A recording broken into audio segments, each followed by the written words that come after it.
అందరికీ నమస్కారం. శ్రీ రాజరాజేశ్వరి క్రియేషన్స్ ఛానల్కు మీకు స్వాగతం. యతనపూడి సులోచనారాణి గారి నవల కళ్ళకౌగిలి 3వ భాగం చూద్దాము. నిర్మల రూప ఇంటి ముందు ఆటో దిగింది. బ్యాగ్ తెరచి 100 రూపాయల కాగితం తీస్తే అతను చిల్లర లేదన్నాడు. నిర్మల రూప ఇంట్లోకి వచ్చింది. అక్కడ అందరూ సందడిగా ఉన్నారు. ముందు గదిలో అల్లిక బుట్టలు, చారల సంచులు, నింపిన సామాన్లతో పొట్టలు ఉబ్బి ఉన్నాయి. అరే, నీలు వచ్చింది అన్నాడు రూప తమ్ముడు. ఎవరు? రూప బయటకు వచ్చింది. రూప ఒక చేతిలో అరటిపళ్ళ గుత్తి, మరొక చేతిలో బ్రెడ్ ప్యాకెట్లు ఉన్నాయి. అవి చారల సంచిలో కుక్కుతూ, నీలు ఏమైపోయావు? 3 రోజుల నుంచి పత్తాలేవు అంది. మెడ్రాస్ నుంచి మా వరలక్ష్మి అత్త వచ్చింది, అందుకని. చేత్తో 100 రూపాయల నోటు పట్టుకున్న నీలు చిల్లారాడగడమే మర్చిపోయినట్లు వారి సందడి చూస్తోంది. రూప తమ్ముడు షటిల్ కాకు, బ్యాట్స్ కిట్టు పట్టుకుని వచ్చాడు. రూప చెల్లెలు చైనీస్ చక్కర్కి పేపర్ చూడుతోంది. అవతల వాటాలోంచి అంబుజమ్మ గారు కేక పెట్టింది. రూపమ్మ తల్లి, అయ్యిందా? మేం రెడీ అని. మేం కూడా రెడీయే పిన్ని గారు అని రూప కేక పెట్టింది.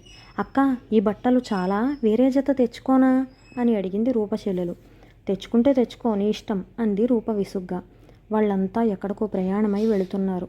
నీలు ఒకసారి ఆ సామాను వంక కలియ చూసింది. వాటిల్లో బట్టలు, సంచులు తప్ప పెట్టెలు లేవు. కాబట్టి ఊరు ప్రయాణం కాదని తెలుస్తూనే ఉంది. ఎక్కడికి వెళుతున్నారు? అటూ ఇటూ హడావిడిగా తిరుగుతూ కిటికీ తలుపులు టకటకలాడిస్తూ వేస్తూ ఉన్న రూపని అడిగింది. వనభోజనానికి. సారీ నీలు, మేం వెళుతుండగా నువ్వు వచ్చావు. మాకు టైం అయింది, రేపు కలుద్దాం అంది రూప. పెరటి తలుపు తాళం వేసి వస్తూ, అన్నయ్య త్వరగా రా అని కేక పెట్టింది. వస్తున్నా, సుధాకర్ లోపలి గదిలో నుంచి కేక పెట్టాడు. నిర్మల 100 రూపాయల నోటు చేతిలో అలా పట్టుకుని నిశ్చేష్టురాలిలా నిల్చుండిపోయింది. వీరందరి ముఖాల్లో ఎంత ఉత్సాహం! వనభోజనానికి వెళుతున్నారా? ఒలింపిక్ గేమ్స్ చూడ్డానికి వెళుతున్నంత సంబరంగా, ఆనందంగా ఉన్నారు. అయ్యో, నిన్న తను వచ్చినట్లయితే తను కూడా వెళ్ళగలిగేది కదా. నీలు కళ్ళల్లో నిరుత్సాహం తడిగా మారసాగింది. ఇంతలో సుధాకర్ గదిలో నుంచి వస్తూ గుమ్మంలో అడుగు పెట్టగానే ఆగిపోతూ, అరే నీలు అన్నాడు. నీలు అతని వైపు తిరిగింది. ఇంతలో బయట నుంచి ఆటో అతను బోయమని హారన్ మోగించాడు.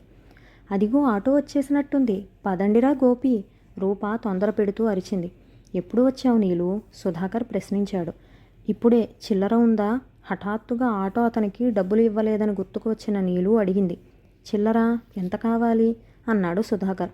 5 రూపాయల 75 పైసలు అంది నీలు. ఉంది, ఇస్తానుండు అని అతను షర్ట్ జేబు తడుముకుంటూ తీసి ఇచ్చాడు. నీలు అతనికి నోటు ఇవ్వబోయింది. పర్వాలేదు, ఉంచు అన్నాడు. గభాల్న అతనికి డబ్బు ఇస్తుండగా మరో 3 ఆటోలు వచ్చి అక్కడ ఆగినాయి. అందులో ఒక ఆటోలో అంబుజమ్మ గారి భర్త రామోజీరావు గారు ఉన్నారు. ఇదిగో ఎమేయో, ఆటోలు పట్టుకు వచ్చేశాను అంటూ కేకలు పెడుతూ వాళ్ళ వాటాలోకి వెళ్ళాడు. ఆటోల శబ్దం వినగానే రూప, గోపి, మిగతా పిల్లలందరూ బిలబిలలాడుతూ సామాను తెచ్చి వాటిల్లో పెట్టసాగారు. అంబుజమ్మ గారు కూడా సామాను మోసుకు వస్తోంది. డబ్బులు ఇవ్వగానే నీలు ఎక్కి వచ్చిన ఆటో కదిలి వెళ్ళిపోయింది. వాళ్ళు సామాను సర్దుతుంటే నీలు కన్నార్పలేనట్టుగా చూడసాగింది. ఆ క్షణంలో తను కూడా వాళ్లతో కలిసిపోయి ఆ సామాను సర్దాలని ఎంతగానో అనిపించింది. రూపా వాళ్ళు అందరూ ఆటోలు ఎక్కారు. ఆఖరున సుధాకర్ ఇల్లు తాళం వేసి తాళం చెవుల గుత్తి జేబులో వేసుకుంటూ వచ్చాడు. నీలు, వెళతాము, బాయ్ బాయ్ అంది రూప. ఆటో పంపించేసినట్టున్నావు, ఎలా వెళతావు? ఇంతలో బయటకు వచ్చిన సుధాకర్ అన్నాడు. ఆ సెంటర్ వరకు నడిస్తే ఏదైనా దొరక్కపోదు. చెయ్యి పెట్టి చూపిస్తూ తల తిప్పుకుంది. కళ్ళల్లో నిండిన నిరాశ అతనికి కనిపించనీయటం ఇష్టం లేదు. కానీ ఆ కాస్తలోనే అతని నిశితమైన చూపు దాన్ని గమనించింది. మేం వనభోజనానికి వెళుతున్నాము. నిన్న వచ్చినట్లయితే నువ్వు కూడా మాతో వచ్చేదానివి అన్నాడు. పర్వాలేదు, నీలు పెదవి బిగపట్టింది. అన్నయ్య త్వరగా రా, రూప కేక పెట్టింది. వస్తున్నానమ్మా. ఆటో కమ్మీ పట్టుకుని ఎక్కబోయిన అతను వెనక్కి తిరిగి అన్నాడు. నీలు, నువ్వు కూడా మాతో రాకూడదు? సాయంత్రానికి వచ్చేస్తాం. నీలు పెదవులు ఒక్కసారిగా విడివడినాయి. కళ్ళు కాంతిపుంజంలా అయినాయి. నేనా అంది. అవును, సాయంత్రానికి మళ్ళీ మీ ఇంట్లో ఉంటావు. రూప, నీలుని కూడా రమ్మంటున్నాను అన్నాడు. తను వస్తుందా అంది సందేహంగా రూప. సుధాకర్ నీలు వైపు తిరిగాడు. ఆ కళ్ళలో అంగీకారమే కాదు, పట్టరాని సంతోషం కూడా కనిపిస్తోంది. ఆ క్షణంలో నీలుని చూస్తే సుధాకర్కి ఎందుకో జాలితో పాటు కలిసిన ఇంకేదో భావం బలీయంగా కలిగింది. రా ఎక్కు, నేను అటువైపు ఎక్కుతాను అన్నాడు. నీలు ఆటో దగ్గరికి వచ్చింది. సుధాకర్ అంతకుముందు పట్టుకున్న కమ్మీని పట్టుకుని అతను కూర్చోబోయిన స్థలంలో కూర్చుంది. సుధాకర్ అటు తిరిగి వచ్చి ఎక్కాడు. ఆటోలో జాగా చాలలేదు. చెల్లెలు అతని ఒడిలో ఎక్కింది. పళ్ళు బిస్కెట్లు ఉన్న బుట్టలు తీసి నీలు తన ఒడిలో పెట్టుకుంది. పోనీ డ్రైవర్ అన్నాడు. ఆటో కదిలింది. వేగంగా వెళుతోంది. నీలుకు పట్టరాని సంతోషంగా ఉంది. మనసు స్వేచ్ఛాకాశంలో ఆనందపు పిట్టలా ఎగురుతున్నట్లుగా ఉంది. ఆటోలో వాళ్లతో అలా కిక్కిరిసి కూర్చోవటంలో వాళ్లల్లో ఒక వ్యక్తిలా వాళ్ళకి తను చెందినట్లుగా అనిపించింది. ఆటోలో రయ్యిన వెళుతూ ఉంటే షాపులు, రోడ్లు, జనం ఎంతో అందంగా కనిపించసాగారు. తోటకి వెళ్ళేసరికి అక్కడ ఇంకో 4-5 కుటుంబాలు వచ్చి ఉన్నాయి. రామోజీరావు గారు జంపఖానా పరుస్తూ, ఈరోజు నేను పేకాటలో కనీసం 200 రూపాయలైనా గెలవాలి అన్నాడు. మొదలెట్టారు మీ రామాయణం. అబ్బబ్బా, ఎక్కడికి వెళ్ళినా ఇదే గోల కదా, ఒక మాట లేదు ముచ్చట లేదు అంబుజమ్మగారు విసుక్కుంటూ అంది. పెళ్ళై 10 ఏళ్ళైతే ఇంకేం మాటలుంటాయే అన్నాడు. మిగతా వాళ్ళంతా గొల్లున నవ్వారు. అప్పటికి కొంతమంది స్టవ్లు వెలిగించారు. రూప పూరీలు వత్తటానికి అంబుజమ్మగారికి సాయం వెళ్ళింది. పిల్లలంతా తలో పని చేస్తూనే ఉన్నారు. సుధాకర్ వెంట తెచ్చిన తాడు ఒకటి తీసి అక్కడున్న మామిడి చెట్టెక్కి దానికి ఉయ్యాల వేశాడు. క్రిందికి దిగి వచ్చి అక్కడ నిలబడి చూస్తూ ఉన్న నీలుని, కూర్చుని చూడు, సరిగ్గా ఊపు వస్తోందో లేదో అన్నాడు. నేనా అంది భయంగా. నువ్వే అన్నాడు. నీలుకి కూర్చోవటం రాకపోతే అతను చూపించాడు. నీలు తాళ్ళు పట్టుకుని సరిగ్గా కూర్చుంది. సుధాకర్ ఊపు వేశాడు. ఉయ్యాల సాగి ఆకాశంలోకి లేస్తున్నట్టుగా వెళ్ళి మళ్ళీ సమతలానికి వచ్చి వెనక్కి వెళ్ళింది. ఇంతలో సుధాకర్ని పక్కకి లాగి రూప గట్టిగా ఊపు వేసింది. నీలు కెవ్వుమంది. రూపని ఆపమని బ్రతిమలాడింది. రూప నవ్వుతోంది. అక్కడున్న మిగతా అందరూ నవ్వుతున్నారు. చివరికి రూప స్టవ్ దగ్గరికి పరిగెత్తింది. నీలు ఉయ్యాలలో నుంచి క్రిందకి దిగింది. కళ్ళు తిరుగుతున్నాయి. ఒళ్ళు తూలిపోతోంది. అడుగులు సరిగ్గా నిలబడటం లేదు. పడటానికి సిద్ధమైన నీలుని సుధాకర్ జబ్బ పట్టుకుని ఆపాడు. తీసుకువచ్చి అక్కడున్న తివాచీ మీద కూర్చోబెట్టాడు. మంచినీళ్లు తెచ్చి తాగమని అందించాడు. రూప మోటుగా చేసింది. అవునా అన్నాడు. లేదు లేదు అంది నీలు. అక్కడంతా ఆనందము సందడి పరుచుకున్నట్లుగా ఉంది. రూప తమ్ముడు గోపి షటిల్ కాక్ ఆడటానికి నెట్ కట్టాడు. సుధాకర్ అతను ఆడుతున్నారు. కొద్దిసేపు ఆడిన తర్వాత గోపి వెళ్ళిపోయాడు. సుధాకర్ నీలుని పిలిచాడు. నాకు రాదు అంది నీలు. నేను నేర్పుతానుగా అన్నాడు సుధాకర్. నీలు లేచి వచ్చింది. అతను బ్యాట్ పట్టుకుని సర్వీసింగ్ ఎలా చేయాలో చూపించాడు. 15 గంటలో నీలు కాక్ మిస్ అవ్వకుండా తిప్పి కొట్టసాగింది. అమ్మో, నువ్వు 2 రోజులు ఆడితే మమ్మల్ని మించేట్టున్నావు అన్నాడు సుధాకర్ నవ్వుతూ. భోజనాల కోసం అందరూ ఆకులు పరిచారు. రూపతో పాటు నీలు కూడా మంచినీళ్లు పెట్టింది. సాయం చేసింది. కొన్ని వంటలు ఇంటి దగ్గర నుంచి తెచ్చారు. పూరి, అన్నం ఇక్కడ వేడివేడిగా చేశారు. అంబుజమ్మగారు తెచ్చిన చక్కెర పొంగలి అందరికీ నోరూరిస్తోంది. సుధాకర్ తమతో పాటు నీలుని కూడా కూర్చోమన్నాడు. నేను వడ్డిస్తాను అంది నీలు. అందరూ వడ్డిస్తే ఇక తినేదెవరు, కూర్చో అంటూ రూప నీలుని అన్నగారి పక్కన తీసుకుని వచ్చి కోలేసింది. భోజన సమయంలో వడ్డన కూడా చాలా సరదాగా జరిగింది. సుధాకర్ తనకి వద్దంటూ నీలుకి వడ్డించమనేవాడు. నీలు సుధాకర్కి బలవంతంగా వేయించింది. వచ్చిన వాళ్లల్లో ఒకరిద్దరు సుధాకర్తో చనువుగా తిరుగుతూ ఉన్న ఈ అమ్మాయిని చూసి ఎవరు అని అడిగారు. మాకు తెలిసిన వాళ్లే అన్నాడతను. నీలుని చూస్తూ ఉంటే ఆ బట్టలు నగలు కలవారి అమ్మాయిగా కనిపిస్తూ ఉన్నాయి. మధ్యాహ్నమైంది. ఆడవాళ్లు కూర్చుని కబుర్లు చెప్పుకుంటున్నారు. మగవాళ్ళు కొంతమంది పేకాట ఆడుతూ ఉంటే మరి కొంతమంది సిగరెట్ కాలుస్తూ రాజకీయాలు మాట్లాడుతూ ఉన్నారు. పిల్లలు జంపకానాల మీద పడుకుని కథలు సినిమాలు చెప్పుకుంటున్నారు. రూప ఆడవాళ్ల దగ్గర చేరి ఆ కబుర్లు ఉత్సాహంగా వింటోంది. నీలుకి సుధాకర్ కనిపించటం లేదు.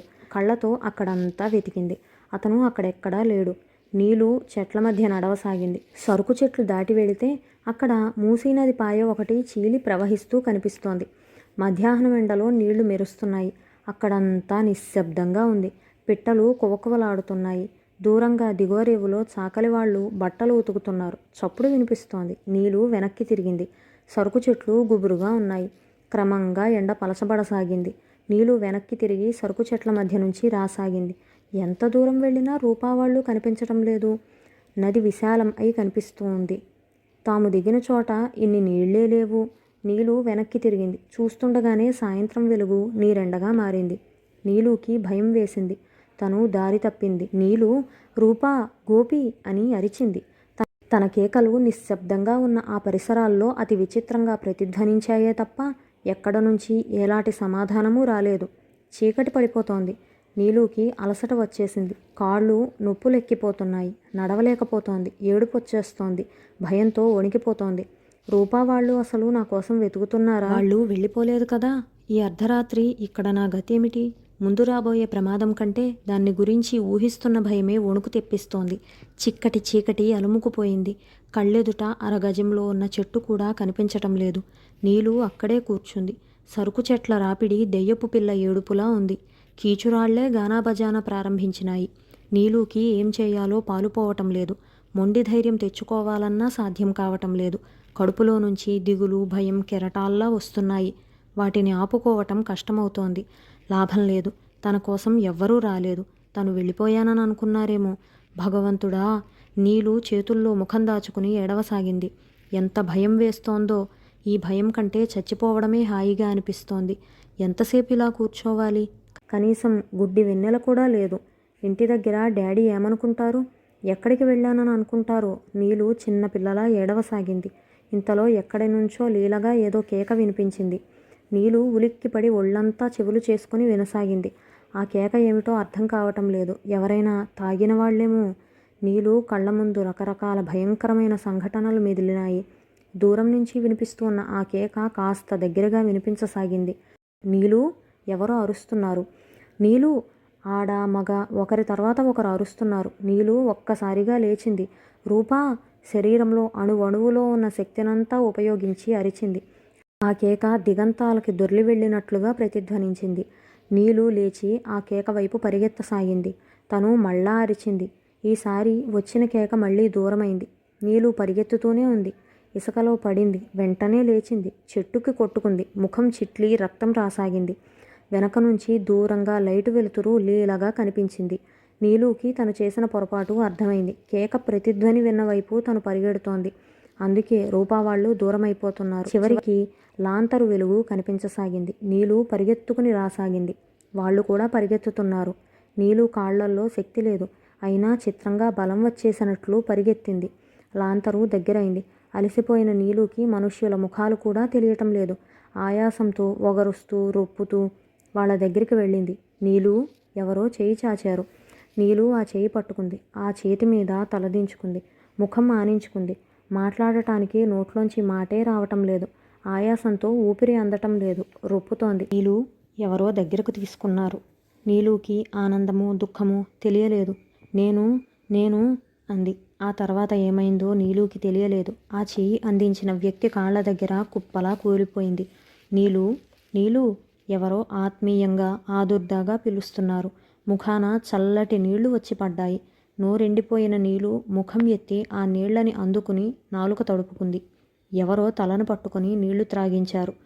కొద్దిగా మెల్లగా తాగు అంటూ బుజ్జగిస్తున్నారు. ఏవేవో మాటలు వినిపిస్తున్నాయి. చెవుల్లో హోరు తగ్గింది. గుండెదడ క్రమంగా మారి మామూలు స్థితికి వచ్చింది. నీలు! అది సుధాకర్ కంఠం. నీలు! అది రూపకంఠం. నీలుకి అపరిమితమైన ఆనందంతో పాటు పెద్ద పెట్టున ఏడుపు కూడా వచ్చేసింది. తను భయంకరమైన ప్రమాదం నుంచి బయటపడింది. ఒంటరితనం భూతంలా తరిమింది. భయం రాక్షసిలా మింగేయబోయింది. ఎలాగో భగవంతుడి దయవల్ల ఆ రెండింటి బారి నుంచి తప్పించుకోగలిగింది. ఒళ్ళు జలధరించింది. నీలు! నువ్వు మా అందరి దగ్గరికే వచ్చేశావు. మేమంతా నీ దగ్గరే ఉన్నాము. ఇంక భయపడకు. సుధాకర్ నీలుని పొదివి పట్టుకుని బుజ్జగిస్తున్నట్లుగా అన్నాడు. అతను నీలుని అలా పట్టుకుని జేబురుమాలు తీసి నుదుటి మీద అయిన గాయానికి కట్టుకట్టాడు. ఇక్కడెంత చీకటిగా ఉంది అన్నారెవరో. బాప్రే! ఈ నిశ్శబ్దంలో ఆ సరుగుడు చెట్ల గాలి దెయ్యాల రొదలా ఉంది. ముందు భయంతోనే గుండె ఆగిపోయేట్లుగా ఉంది అన్నారు ఇంకొకరు. అసలు మమ్మల్ని వదిలి అంత దూరం ఒక్కదానివి ఎలా వెళ్ళావు? అన్నయ్య నీలు ఏది అని అడిగే వరకు మేమెవ్వరం గమనించనే లేదు అంది రూప. ఇంకా నయం, ఈరోజు లేచిన వేళ ఎంత మంచిది. మనం ఈ అమ్మాయిని చూసుకోకుండా ఇంటికి వెళ్ళిపోలేదు సుమా అంది ఒక ఆవిడ. అంత చూడకుండా ఇంటికి ఎలా వెళ్తాంలేండి అంది రూప. ఇంక వెళదామా అన్నాడు ఒక ఆయన. నీలు నడవగలవా అని అడిగాడు సుధాకర్. నీలు తల ఊపింది. లేచి అడుగులు వేయబోయింది. కాళ్ళు తూలినాయి. సుధాకర్ పట్టుకున్నాడు. నీలు అతన్ని ఆనుకునే నడవసాగింది. ఇసుకలో కాలు తీసి కాలు వేయాలంటే బలంగా వేయాలి. నీలుకి ఇంకా ఇంత క్రితం పడిన ఒంటరితనం, బాధ గుర్తుకు వస్తుంటే శరీరం జలధరిస్తూనే ఉంది. సుధాకర్ ఆ జలధరింపు రాగానే నీలుని మరింత దగ్గరగా పట్టుకుని నడవసాగాడు. నీలు అతని చేతి వంపులో ఒదిగిపోయి నడుస్తోంది. మధ్య మధ్యలో గుండెల నిండా పెద్దగా గాలి పీల్చి విడుస్తూ అతనికి ఇంకా ఇంకా దగ్గరగా హత్తుకుపోయినట్టు నడుస్తోంది. అందరూ రోడ్డు వరకు వచ్చారు.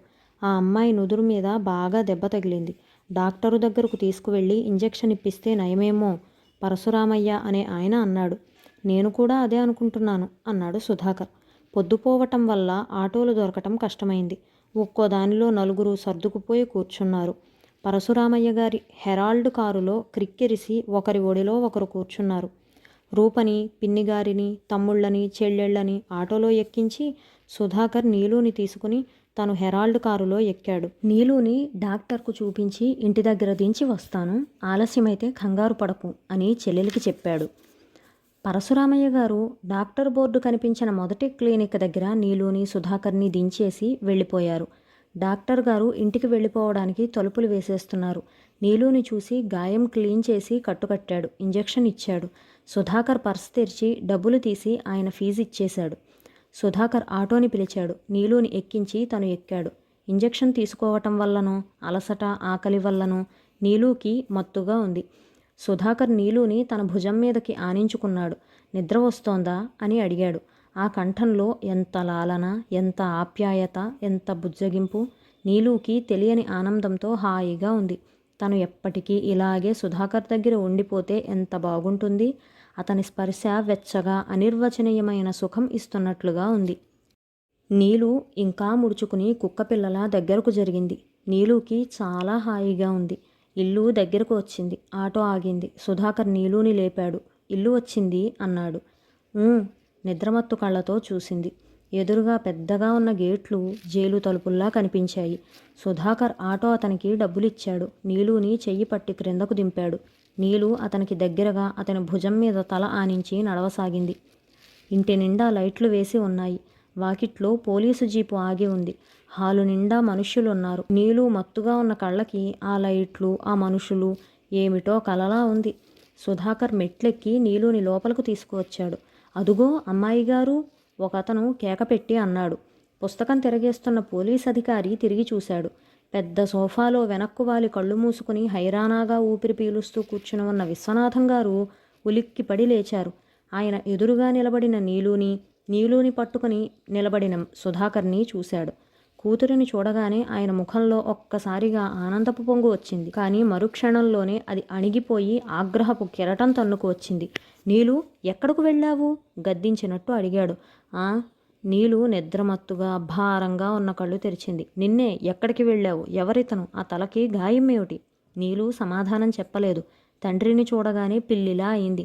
ఇది గమనించిన సుధాకర్ తను కల్పించుకుని సమాధానం చెబుతూ, క్షమించండి, నా పేరు సుధాకర్. నేను రూపకి అన్నని అవుతాను. మేమంతా కలిసి ఉదయం వనభోజనానికి బయలుదేరాం అంటూ క్లుప్తంగా జరిగిందంతా చెప్పాడు. అక్కడున్న అందరూ అతి శ్రద్ధగా అతను చెప్పినదంతా విన్నారు. పోలీస్ అధికారి ఆ మాటలు చెప్పేటప్పుడు సుధాకర్ ముఖాన్ని తదేకంగా నిశితంగా పరీక్ష చేశాడు. అతనిలో నటన లేదు. డాక్టర్ గారు అన్నారు, మై గాడ్, ఎంత పని జరిగింది. నీలు, డాడీని హడలగొట్టేశావు కదా. వెళ్ళదలుచుకున్న దానివి డాడీకి కాస్త చెప్పి వెళితే సరిపోయేది కదా అన్నాడు. పోలీస్ అధికారి కూర్చున్నవాడల్లా మోకాళ్ల మీద చరుచుకుని లేస్తూ, ఓకే, ఇప్పటికి మనం అదృష్టవంతులమే. ఇంకా ఎవరైనా కిడ్నాప్ చేశారేమో అని నేను భయపడుతున్నా. అతను లేచి వచ్చి సుధాకర్కి కరచాలనం ఇస్తూ, థ్యాంక్ యూ యంగ్ మ్యాన్, మమ్మల్ని ఒక పెద్ద వర్రి నుంచి తప్పించారు మీరు అని విశ్వనాథం గారి వైపు తిరిగి, వస్తాను, ఇక నిశ్చింతగా నిద్రపోండి. Good night. Good night doctor గారు అనేసి వెళ్ళబోయారు. నేను వస్తున్నాను, నన్ను కాస్త మా ఇంటి దగ్గర దింపండి అన్నారు డాక్టర్ గారు. రండి అన్నాడు. డాక్టర్ గారు వెళ్ళారు. పోలీస్ అధికారి నడుస్తున్న బూటు చప్పుడు టక్ టక్ మని వినిపిస్తోంది. జీపు స్టార్ట్ అయిన ధ్వని, రివ్వున వెళ్ళిన శబ్దము వినిపించింది. విశ్వనాథం గారు ఇంకా సుధాకర్నే చూస్తున్నారు. మీరు రూప అన్న? ఎన్నో అన్నగారు అన్నాడు అనుమానంగా. పెద్ద అన్నగారిని అన్నాడు అతను. ఆయన చకితుడైనట్టు చూశాడు. సందేహం నిండిన కళ్ళతో, మీకు అన్నలేడా అన్నారు. లేడు, అందరూ తమ్ముళ్లే అన్నాడు సుధాకర్. మీకు పెళ్ళయిందా అన్నారు. కాలేదు అన్నాడు సుధాకర్. ఆయన కూతురి వైపు చూశాడు. నీలు ఈ సంభాషణ వినగానే నిటారుగా అయ్యింది. రూప అన్న ఒక ఆయనకి సుస్థి భార్య ఉండాలే అన్నాడు. వాట్ నాన్ సెన్స్, ఎవరు చెప్పారు మీకు ఈ కట్టుకథ అన్నాడతను. ఆయన మళ్ళీ కూతురి వైపు చూశాడు. నీలు కళ్ళల్లో భయం కనిపిస్తోంది. ఆయన మళ్ళీ సుధాకర్ వైపు చూస్తూ, అయితే మీకు రోగిష్టి భార్య గల అన్నగారు లేరన్నమాట అన్నాడు. నాకసలు అన్నీ లేడు, మీకెవరో మంచి వార్త చెప్పేశారు అన్నాడు. ఆయన అలాగా అన్నట్లుగా చూశారు. మా నీలుకి మీరు చదువు చెబుతారా అన్నాడాయన. అవును అన్నాడు సుధాకర్. అలాగా ఆయన కూతురు వైపు చూశాడు. నీలు తలదించుకుంది. విశ్వనాథం గారికి అర్థమైంది. ఆయన సుధాకర్కి నమస్కరిస్తూ, నేను నీలు గురించి ఎంతో ఆదుర్దాపడుతున్నాను. మీరు నీలుని క్షేమంగా ఇంటికి చేర్చి నాకు మనశ్శాంతిని కలుగచేశారు. మీ రుణం ఏమిస్తే తీర్చుకోగలను అన్నాడు. అంత మాట అనకండి. నీలుని మాతో తీసుకెళ్ళి మేమే మిమ్మల్ని కంగారు పెట్టాము. మామూలంగానే మీకింత బాధ కలిగింది. ఐఎమ్ సారీ తగ్గు కంఠంతో అన్నాడతను. నా కృతజ్ఞతలు. ఇక మీరు వెళ్ళిరండి అన్నాడాయన. సుధాకర్ ఆయనకు నమస్కరించి నీలుతో వెళుతున్నా అని చెప్పి వెళ్ళిపోయాడు. రాత్రి పొద్దుపోయింది. నీలుని అతను జాగ్రత్తగా తీసుకువచ్చి ఇంటి దగ్గర దింపాడు. కనీసం కారులో దింపిరమ్మనమని కూడా ఆయన అనలేదు. సుధాకర్ శాంతం వెళ్లే వరకు అలాగే చూస్తూ నిలబడ్డాడు. ఆ తర్వాత కూతురి వైపు తిరిగాడు. నీలు, రూప అన్నగారి గురించి నువ్వు చెప్పినదంతా అబద్ధం కదూ? ఆ స్వరం తీక్షణంగా ఉంది. డాడీ, నీలు ఏదో చెప్పబోయింది. మరుక్షణం నీలు చెంప అదిరిపోయింది. ఒకసారి కాదు, 2 సార్లు 3 సార్లు ఆ చెంప ఈ చెంప మోగిపోయినాయి. నీకెంత ధైర్యం? నా దగ్గర అంత పెద్ద అబద్ధం చెబుతావా? అతను వయసు మీరినవాడని, రోగిష్టి భార్య కలవాడని మోసం చేస్తావా? ఆయన దెబ్బతిన్న పులిలా అరుస్తున్నాడు. అక్కడున్న డ్రైవరు నౌకరు వచ్చి చప్పున ఆయన్ను యువతలకు లాగారు. దీన్ని గదిలో పడేసి తాళం వెయ్యి, బయటకు పోనీయకు అరిచాడాయన. నీలుని గదిలోకి వంట మనిషి సరస్సు తీసుకువచ్చి వదిలింది. బయట గడియ వేశారు. నీలు మంచం మీద పడింది. దిండులో ముఖం దాచుకుంది. నీలుకి చిత్రంగా ఏడుపు రాలేదు. సుధాకర్ గుర్తుకు రాసాగాడు. ఆ క్షణంలో అతని దగ్గరకు పరిగెత్తాలనిపించింది. వారం రోజుల అనంతరం. ఈ వారం రోజులు నీలుని ఇంట్లో నుంచి బయటకు పోనీయకుండా విశ్వనాథం గారు కట్టుదిట్టం చేశారు. భోజనం ఆయనతో కలిసి తినాలి. ఆయన గదిలో కూర్చుని రేడియో వినాలి. నీలుకి ఒకసారి రూప ఫోన్ చేసింది. నీలు ఊళ్ళో లేదని, బెంగుళూరు వెళ్ళిందని, ఇప్పుడిప్పుడే రాదని చెప్పాడు విశ్వనాథం గారి సెక్రటరీ. నీలుని కాలేజీ మాన్పించేశారు. నీలుకి తను చేసిన తప్పేమిటో అర్థం కాలేదు. రూపతో చనువుగా ఉంటున్నందుకు ఎందుకు తండ్రి ఆగ్రహపడాలో తెలియలేదు. విశ్వనాథం గారికి లేనివాళ్లతో నీలు స్నేహం చేయటం ఏమాత్రం ఇష్టం ఉండదు. వాళ్ళు నీలు డబ్బును చూసి నీలుని ప్రేమగా చూస్తారని ఆయన భయం. ఈ లోకంలో డబ్బుంటే ఆకర్షింపబడని వారు ఉన్నారంటే ఆయన నమ్మడు. డబ్బుకు లొంగని వ్యక్తి లేనే లేడని ఆయన ప్రగాఢ విశ్వాసం. నీలుని ఆహర్నిశలు జాగ్రత్తగా కాపలా కాసుకోకపోతే ఎవరి ఆకర్షణలో అయినా చిక్కుకుంటుందని ఆయనకు అనుమానం. ఆయన వ్యాపార రీత్యా మెడ్రాస్ వెళ్లాల్సి వచ్చింది. నీలుకి వంట మనిషి సరస్సుని లోభపెట్టడం పెద్ద కష్టమేమీ కాదు. ఆ పూట భోజనం చేయలేదు. సరస్సు బ్రతిమలాడింది. నీలు సరస్సు తనని బయటకు వెళ్ళనిస్తే తింటానని అంది. సరస్సు గడ్డం పట్టుకుంటూ, సరస్సు, ఒక్కసారి వెళ్ళి రూపని చూసి వస్తాను. నువ్వు చెప్పకపోతే ఎలా తెలుస్తుంది? మంచిదానివి కదూ అంటూ బ్రతిమలాడింది. సరస్సు నీలు మాట కాదనలేకపోయింది. నీలుని భోజనం చేయమంది. భోజనం అయిన తర్వాత సరస్సు నీలు బయలుదేరారు. సరస్సుని సినిమా హాలు దగ్గర దింపి నీలు రూప ఇంటికి బయలుదేరింది. సరస్సుకి సినిమాలంటే తగని పిచ్చి. కానీ విశ్వనాథం గారు ఒక్కనాడు కూడా బయటకు పోనీయడు. నీలు రూప ఇంటికి వచ్చేసరికి ఇల్లు హడావుడిగా ఉంది. ఇంట్లో ఆడవాళ్ళెవరో ఉన్నారు. బియ్యము పప్పులు బాగు చేస్తున్నారు. అరే నీలు, ఎన్నాళ్ళైంది నిన్ను చూసి? బెంగుళూరు నుండి ఎప్పుడు వచ్చావు అంది ఆనందంగా ఎదురొస్తూ. బెంగుళూరు నుంచా అంది నీలు. నువ్వు వెళ్ళావని చెప్పారుగా నేను ఫోన్ చేస్తే అంది రూప. నీలు మాట్లాడలేదు. విని ఊరుకుంది. రూప నీలుని తీసుకువచ్చి తన గదిలో కూర్చోబెట్టింది. ఏమిటి విశేషం అక్కడ హడావిడి చూస్తూ అంది. ఇంతలో అక్కడికి వయసు మళ్ళిన ఒక ఆవిడ వచ్చింది. రూప, శనగపప్పు డబ్బా ఎక్కడుంది అని అడిగింది. వస్తున్నా పిన్ని అంటూ రూప లేచి వెళ్ళింది. నీలు కూర్చుంది. ఇంతలో రూప చెల్లెలు ఛాయ అక్కడికి వచ్చింది. నీలుని చూడగానే వికసించిన ముఖంతో హలో అంది. హలో, ఏమిటి ఈ చుట్టాలు హడావిడి ఆరాగా అంది నీలు. నీకు తెలియదా? రూపక్క పెళ్ళి అంది ఛాయ. నిజంగా? నీలు ఆశ్చర్యానందాలతో చూస్తూ అంది. నిజంగా? అవిగో ఆ ఏర్పాట్లన్నీ అవే అంది ఛాయ. ఇంతలో రూప అక్కడికి వచ్చింది. నీలు రూప చెయ్యి పట్టుకుని గుంజింది. రూప, ఇంత మంచి వార్త నాకు చెప్పలేదే అంది నిష్ఠూరంగా. నేనెక్కడ దాచానమ్మా? తాంబూలాలు పుచ్చుకునే రోజున అన్నయ్య నీకు ఫోన్ చేయమంటే చేశాను.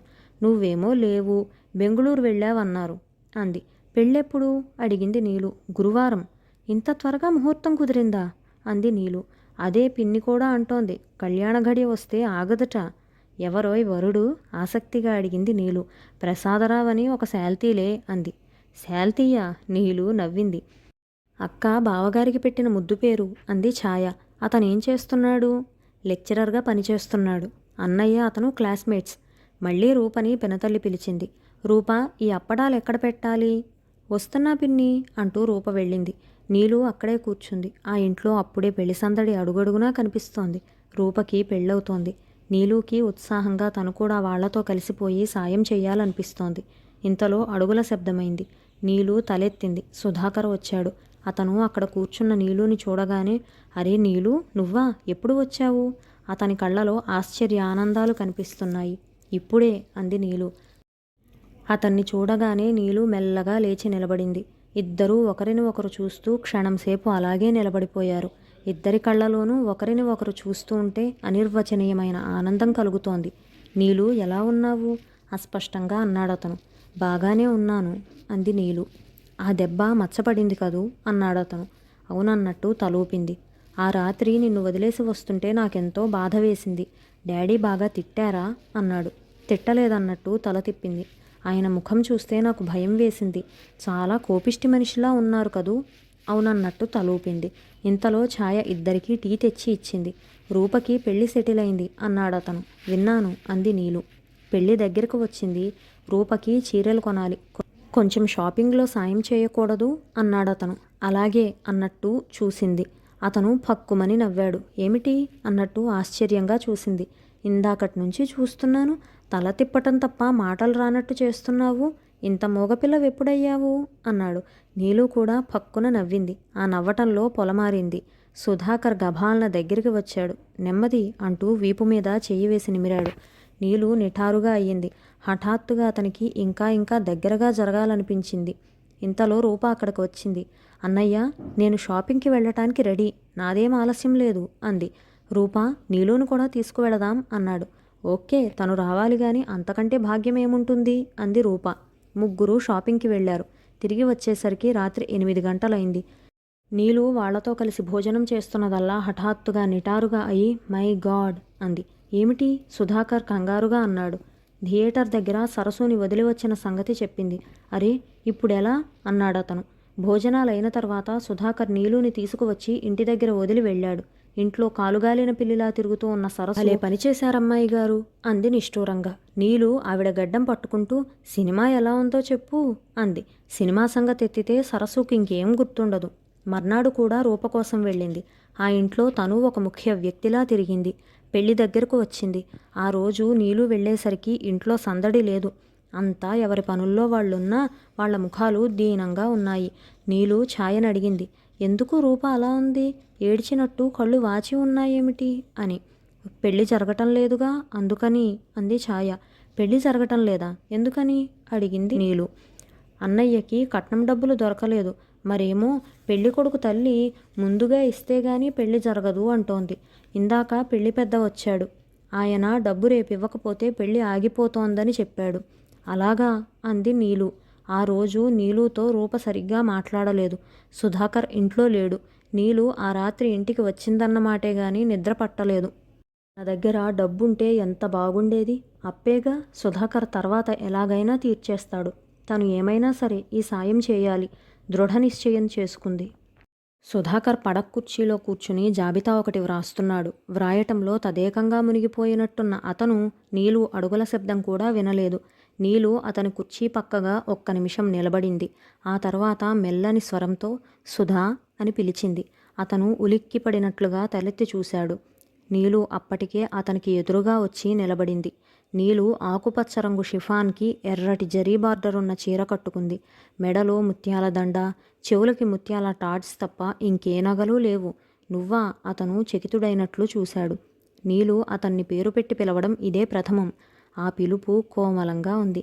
అతి నాజూకైన లతల అతని మనస్సును పెనవేస్తున్నట్లుగా ఉంది. అతని కళ్ళలోకి సంభ్రమం లాంటిది వచ్చింది.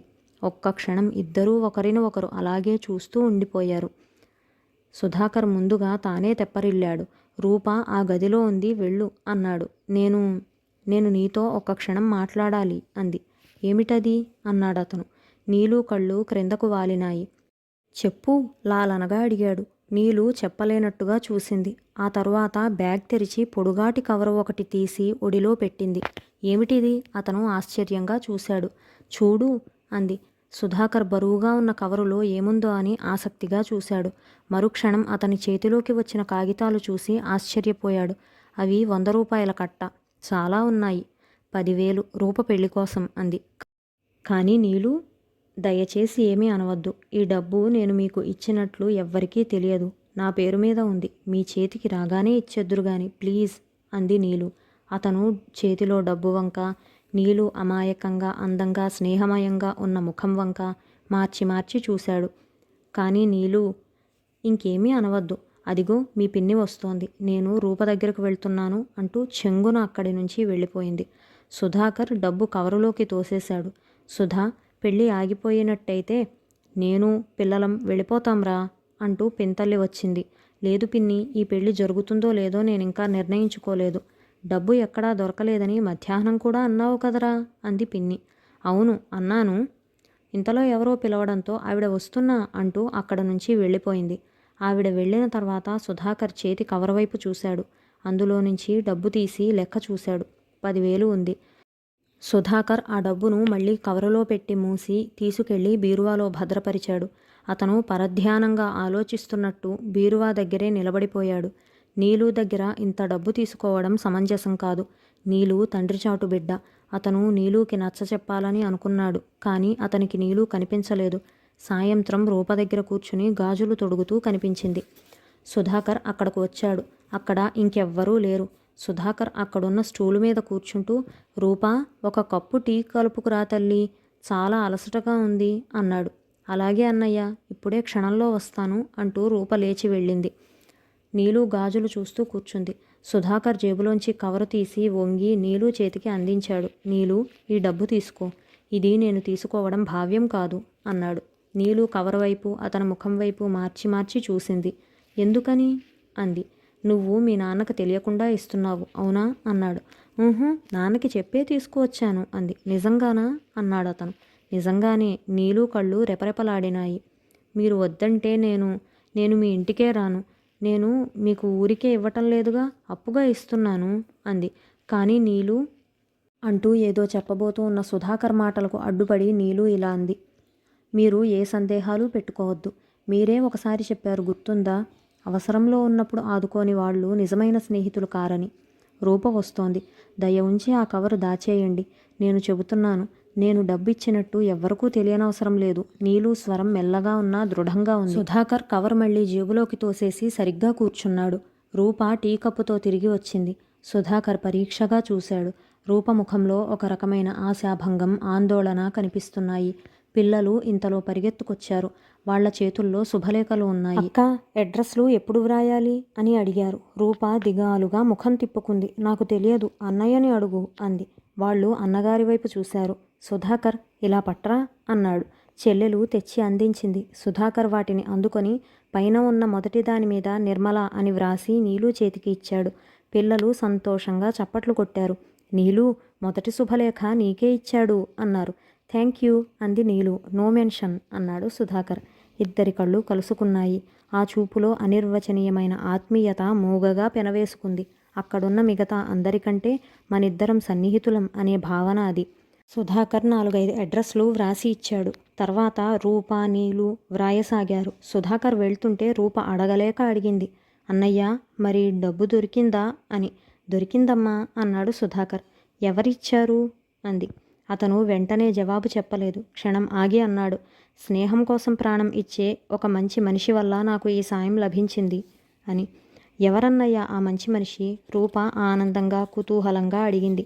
సమయం వచ్చినప్పుడు చెబుతాను. అతను అక్కడ నుండి వెళ్ళిపోయాడు. క్షణంలో ఈ వార్త ఇంట్లో అందరికీ తెలిసింది.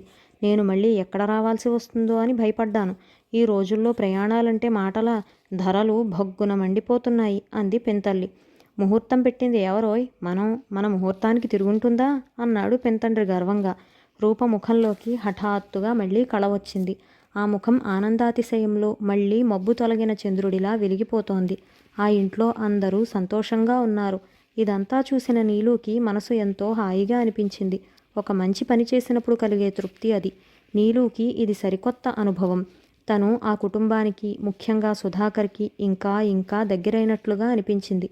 నీలుకి ఎందుకోగాని కొండంత ఆనందం కలగసాగింది. కథ కొనసాగుతుంది.